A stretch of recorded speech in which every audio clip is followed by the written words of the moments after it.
Hi everybody, welcome to Intro to Sociology. I'm Rhonda Hughes. I'll be your instructor for this 8-week term, and I'm looking forward to getting to know and sort of meeting everybody online. But before we really get rocking and rolling with the course, I wanted to spend some time just going over some of the pieces of the course, and doing that by video I think is helpful for some folks because being able to hear about it as well as read it just educationally, I think, just works better, and it works better for me. So here we are. All right, just to get started, first and foremost, spend this week just trying to relax a little bit, catch your breath, and then explore the course, see what's out there, see what the assignments are, read through the assignments, and get your initial discussion boards and initial assignments done for the week and the readings, but don't stress too much about it. Really, what I hope for you is that you have a chance to really acclimate to the course and have an understanding about where things are, where to find directions, and have an opportunity to ask some questions and get some clarification around specific issues. So relax, focus on understanding the course, where everything is, and getting your initial posts out there, and we'll just keep going from there. So today I'm only going to spend maybe 15 or 20 minutes talking about what's out there on Blackboard, but then I also want to talk a little bit about some of the concepts that you're going to run into as the course progresses. So to get started, let's talk about what's out there on Blackboard, and I'm going to keep it really simple, because by now you have probably found the announcements page, which is where we are right now, and I just sent out a couple more since it's 7 o'clock on Monday night right now. Then all of your course information is on this tab, which will show you, my page will look a little different than yours, and I should say that, but will show you the course syllabus and some different writing support resources, as well as how smart thinking works and the accessibility and disability services information.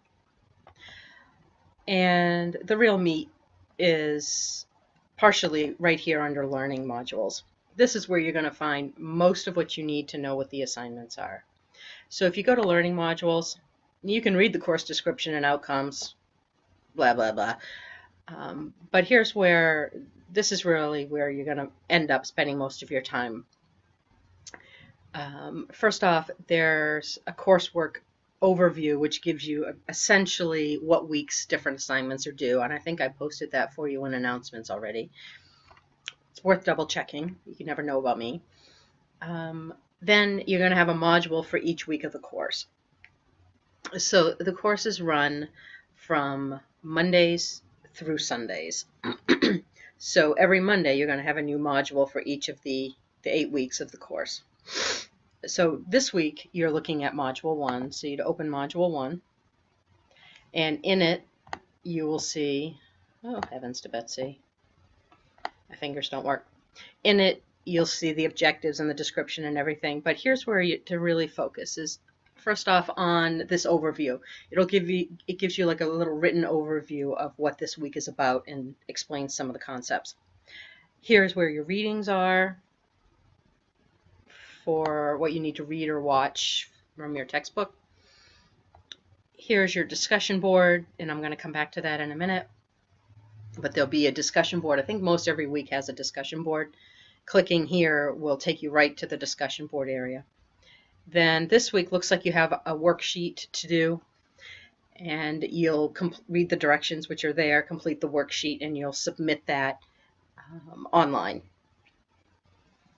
And then also there's a link here for your final project review. I recommend that part of your week this week is you really do go through and you read all the discussion board prompts, read all of the milestones that go along with the final project, and I'll probably talk more about the final project next week. And if I don't, somebody call me on it and remind me. And then also to go through all of the assignment guidelines and rubrics. because fundamentally what it comes down to is that I follow the recommendations and the requirements of SNHU, and I grade based on the rubrics that have been produced for each of your assignments. So each assignment has a rubric. And so, for instance, there's a rubric for the discussion boards. I'll come back to those. There's a rubric for your Module 1 worksheet. Then there happens to be a worksheet in Module 3, 4, 8, on and on and on.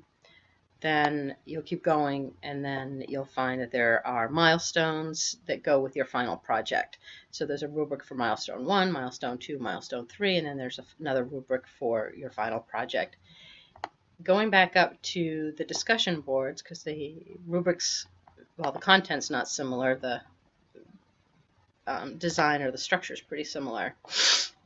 If you meet the requirements in the rubrics, you're going to do fine in this course. So if you hit all the elements with some level of detail, thoughtfulness, and engagement, and incorporate some other sources here and there, you're going to do fine. For the discussion boards, here's a description of what the discussion boards are looking for in terms of your initial post, and then in terms of what your follow-up posts or your response posts, what I call them, the responses that you make to other students. Down below is the actual rubric itself, which is what grading is based on. So if you focus and pay attention to exemplary and you nail all of those elements, which is basically everything in proficient, but with some additional detail and explanation and examples, you're going to do great in all of your assignments. So my first place to go, I have to tell you, if I were taking the course, would be to the rubrics, and I would understand every single rubric for all of the assignments and just double check myself and make sure I do it. And I put some energy into it. I reference my sources, blah, blah, blah. So every assignment is going to have a rubric. Specific to the discussion boards, because there is one due this week, discussion boards have an initial post and 2 response posts that are the basic proficient level area of the discussion boards. All initial posts, which is your initial response to the question or to the challenge that's being presented in your discussion board, or sometimes people call it a prompt. You answer the question, make sure you answer all of the elements of the question, and make sure you've covered all of the bases in the question. That is due and should be posted by 11:59 p.m. Thursday nights. That won't change. It will always be the same Thursday nights by 11:59 p.m. your time. If for some reason you get some grading feedback from me that they're due on Thursday nights and you happen to live on the West Coast and I'm on the East Coast, just remind me that we're in a time difference, because sometimes I forget. I can't keep track of all of that. But those initial posts are due Thursday nights. Initial posts really need to have some energy put into them. Typically, they're going to be a good couple of paragraphs long. They're going to be several sentences in each paragraph. You're going to have your answers to the questions. You're going to offer some details or some additional explanation. You're going to pull concepts in from your text. I mean, think about it as a little mini tiny paper, but you want to really give it thought and some energy. When I get initial posts back and they're like 4 sentences long, that doesn't meet the requirements of the assignment. So those are a good couple paragraphs long. They're well thought through. Oftentimes there'll be references with those. Not always, but most of the time there are going to be some references. The response posts aren't due until Sunday nights at 11:59 p.m. your time. There are 2 required, although you can put in as many as you want, and I love lots. I mean, the more the merrier, but you're only required to put in 2 separate responses to separate students. Responses to me don't count because I get in there too and I muck around. But 2 separate responses to 2 separate students before Sunday night, preferably not at the last minute. preferably spread out over the week so that lots of people can be engaged in lots of different discussions. This is your course, so the more you can spread them out and the more that your course mates spread out the feedback and the dialogue, the more you're going to learn and the more you'll get out of it, rather than everybody posting at 9 o'clock on Sunday night. Which, by the way, if you post at 9 o'clock on Sunday night and you think that I'm going to be able to give you some feedback or respond to that, forget it. I will be asleep and it won't happen. So posting earlier in the week is always better. Response posts should be at least a good solid paragraph with a few sentences in the paragraph long. Also, those responses need to be well thought through and well organized, continuation of the discussion brought up by the student you're responding to. So it's not going to be, hey, good job. I went to, the races the other night too, and I really enjoyed this, that, and the other thing. That's not going to be appropriate for the response post, but believe me, people do write them. You're really looking to say, hey, I appreciated your comments about X, Y, and Z. I wonder, had you thought about this? I had been thinking about this, and then maybe you bring in some concepts from the course and you just sort of lay out some new ideas or new ways of thinking, or some further evidence to support whatever the student is thinking. So that just gives you an idea of what I'm looking for in the response posts. All right, and those are due Sunday nights. All right, I think that covers that for the discussion boards, and I may talk about those again at some point, but I wanted you to just have some initial information. Certainly the discussion boards are all here. I open them up so that you can see them all at once. I don't feel like I need to hide them because I'm somebody who likes to work ahead, or at least think and plan ahead, and I think that's the only way you can really do these courses. So that's the discussion board. Information about me, not interesting. And then you can familiarize yourself with the rest of those tools. A couple of tidbits also. SNHU has a ton of writing resources, so if writing is just not your thing, or you get feedback from me that you may need to visit the writing center or talk with the writing center or have somebody proof your paper, then use those resources. You pay for them. You might as well use them. So the writing resources are great at SNHU. You can also go to Purdue University's online writing and learning services, which if you just did a search on Purdue, like the chicken and owl, OWL, it'll come right up for you. I'll make sure that I send out an announcement with a link for that. But that's also a nice reference or resource, particularly if you're doing this at 3 a.m. and can't reach anyone else. It will teach you how to do references and bibliography types work. It will give you examples of grammar, answer some grammar questions, examples of citations, all of that. So that's a super resource as well. And what else am I going to send out to you? I'll come back to a couple videos that I'm going to send out to you.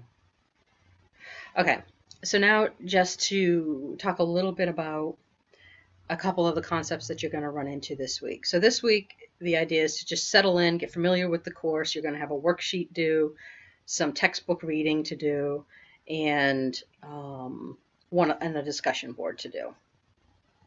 So while you're focusing on that, several different concepts are going to come up. And if you're new to sociology, like when I first took sociology, I will tell you I was so, I'll use good language. I was so really confused about what some of these different concepts were. I'll tell you, it probably took me years to figure it out. But once you have it, you've got it. So let me just start with what in the world sociology is. Sociology is the scientific study or an organized way of studying societies and how societies grow, how they develop, how they change, and what the different influences are that kind of drive the development, growth, and change of societies. So we're not looking at people or individuals like, of course we know that they're all part of society. We're looking at the societies or at society itself as its own entity. And we're studying that. So within society, we have social institutions and we have social relationships, which tend to be the driving factors around what shifts and moves and changes or doesn't. For instance, a social institution would be your educational system, or it might be religion. Those are a couple examples of social institutions. Social relationships are, it's a little bit more complex of a term, and very broadly, I would say that social relationships are essentially the behaviors that come out of a collective of people or a group of people, represent certain ideas and might do certain things to put forth their issues or their concerns or ways of addressing a social problem or something like that. So some social groups or social relationships you're going to see in things like the unions, or the national or professional organizations, or the pharmaceutical lobby, or those kinds of things. And we'll spend some time talking about that, because these social relationships and how all of these work and interact with the different social institutions are sort of what keeps things moving and shifting and changing all the time. Now, part of your discussion board, you're going to be talking about the promise that Mills puts out there. And his concepts are really important, because part of what he talks about is it's one thing to study societies and understand how they're growing and shifting and changing and this, that, and the other thing. It's another thing to look at a society at the cross point or the intersection it has with history. So a real simple example is the role of women during Civil War times is certainly different than the role of women during today's times. So if I lived during Civil War times, my life and my role and the expectations of me and my responsibilities are going to look entirely different as a woman as would that for the group of women than it does today. So that's just one way to think about that intersection with history. So when we look at society and we start looking at some of the different social problems that we have, and some of the other issues that come up, we have to think about them in the context of where we are in history. Because what poverty looks like now looks different, will look different in 50 years or 100 years, and both directions, or in both directions. So just to consider that you always are going to have to look at societies, but in the crosshairs of where it falls in history, in our history timeline. All right, so that's a little bit about Mills. You'll read the promise as a part of the discussion board.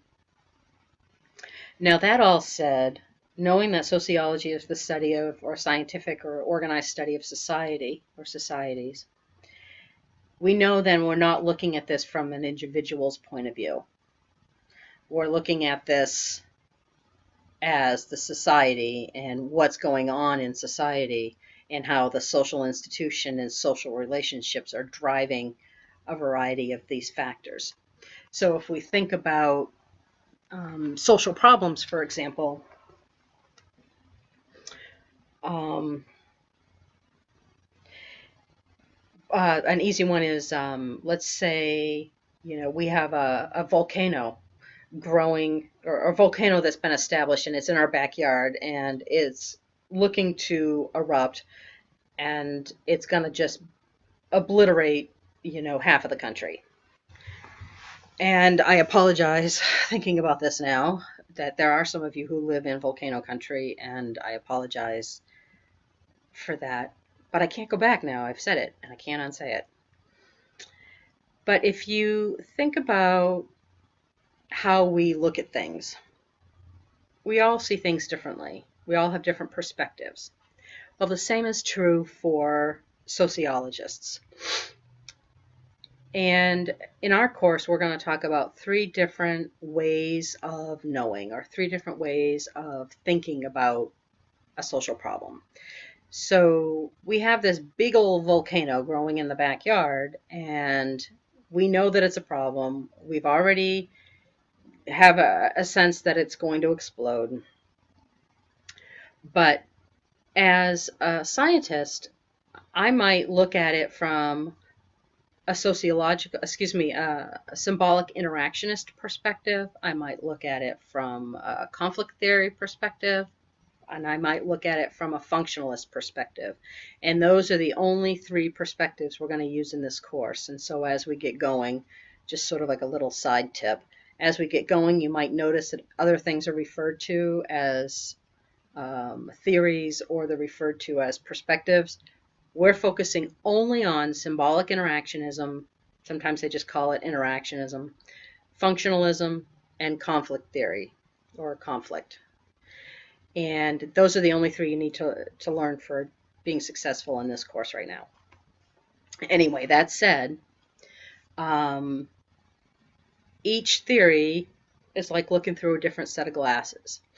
And so if I'm a symbolic interactionist, I'm going to look through a set of glasses and maybe the lenses are green. So I'm going to look at this big old volcano sitting there, and I'm just going to see a volcano like everybody else. But what I see is going to be all green. Then maybe I'm in the Marx camp, or the conflict theory camp, and I put on red lenses. Well, I'm going to see a volcano like everybody else, but it's green. But it's red. And then maybe I look at it from somewhere else as a symbolic interactionist or a functionalist. Now I don't even remember which ones I've talked about. And I'm looking through pink glasses. Well, the volcano is going to be pink. The idea behind this is, when we start thinking about these different sociological perspectives and we start thinking about social problems, we all look at them through a lens. And for this course, you're going to choose one of those 3 lenses at different times. And looking through the lens gives us a way to be able to explain, why does this problem occur? Why is this volcano in my backyard? Why is it still in my backyard? Why is it still a problem? And what keeps it in my backyard? And depending on which camp you come from, whether you're a functionalist or you follow down the Marx conflict theory trail, or you go down the symbolic interactionism trail, you're going to see seeing the same problem, this big old volcano, but you're going to have a different idea based on what color your lenses are, or what perspective you take about why it's there, why it continues to be there, and what possible solutions there might be to solve the problem. So if I use a more coherent problem, I guess, and I choose poverty, a functionalist looking through one set of glasses is going to see the causes and conditions around poverty as one thing. Conflict theorists are going to look at poverty through a different set of lenses, a different color, and they're going to see the causes and conditions around poverty as something else. And the symbolic interactionist might, definitely will look at the problem of poverty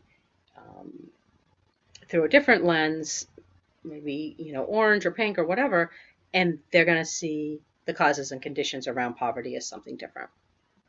The idea is that poverty is poverty. But how you view, or how you define what poverty is, how you view why it exists, how you view why it continues to persist and exist, and how you view any potential solutions for it, are all going to be tied into your individual sociological perspective. Now that's looking at studying society, okay? Now personally, you might look at a big old volcano and say, well, that's a pain. Maybe we can color it with holiday lights or something. We're not looking at it as you're looking at it personally. You're putting on sort of this cape of being a scientist, and throughout the different assignments over the course, you're going to be asked to pick a sociological perspective and talk about an issue. So maybe you pick the functionalist approach because that makes the most sense to you in terms of talking about prostitution. Okay, great. There are many ways to look at prostitution from any of the different sociological perspectives. So that's just a beginning point to try to start to explain that these sociological perspectives are not personal perspectives. The study of society is not personal. It's not about the individual problem. It's about social issues and social problems. And the different perspectives are a sort of a way to consider why these problems exist and why they persist. I mean, you could do a paper on prostitution, and you could talk about conflict theorists will probably look at it this way, functionalists will probably look at it this way, and symbolic interactionists will probably look at it this way. And you could put that all in one paper because it's not about you, it's about the study of society. So that all said, it doesn't discount the individual from the picture, or it doesn't discount the individual from the work that we're going to be doing. Because a part of your challenge will be to understand that some things, unemployment, are considered a social problem because a multitude of people consider it a problem. So if you live in a community of 500,000 people and 400,000 of them are out of work, I would say that unemployment is probably considered a social problem in your community. If you live in a community of 500,000 people and 5 people don't have a job, that's not a social problem anymore. That's a personal problem or a personal issue at that point. And that just creates a whole other way of looking at things, and we're not going to spend as much time there. So we're looking at the bigger social aspects of things. It doesn't mean that alcoholism isn't a problem, but it might not be a social problem for some people. But it may be very much a personal problem for that person and for their family and surrounding friends and supports. So I'm going to try to clarify that as we go along in the course, but I wanted to share that with you. I'm going to send out a couple of videos that give you a little more information. They're very short, and I would highly recommend that you listen to them. I've had students not listen to them, and it's been fine. I've had students listen to them and tell me they listened to them 4 times, and I've had students not listen to them, and I can totally tell. So just putting it out there that any links that I send you to some extra videos are typically going to be really short, and they're only meant to help clarify different points for you. So that said, I'll see you online. I'll be responding to your posts. If you need to give me a call, feel free. If you do have a question about the course, please point me to exactly where in the syllabus or exactly where in the rubric or exactly where in the discussion board you have a specific question, because that way I can respond to you more quickly. Otherwise, I have to kind of guess at what you have a question about, go back and look at the materials, and then plan time to be able to do those things and to get back to you. So the less time I have to plan, the quicker I can get back. And I guess that's it. All right. I will talk to you soon. I'll get another video out next week, and I'll see you in class. Take care.